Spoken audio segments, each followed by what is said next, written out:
عايز تعرف مين اللعيبه اللي غيرت في تاريخ كرة القدم؟ تعالى وانا اقول لك.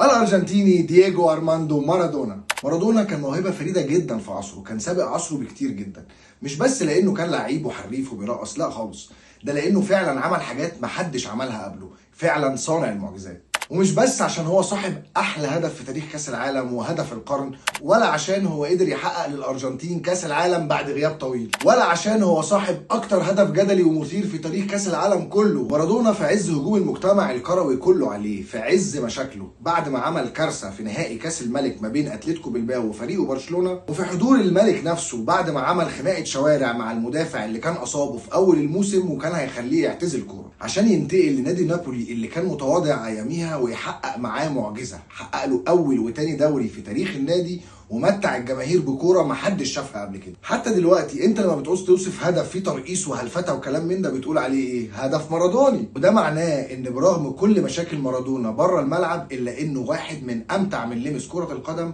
وواحد من اللي غيروا تاريخ اللعبه، والكره قبله وغير الكره بعده خالص. لو انت بتحب الكوره وبين مشجعينها اتاكد انك عامل لايك واشتراك في القناه عشان يجيلك كل جديد.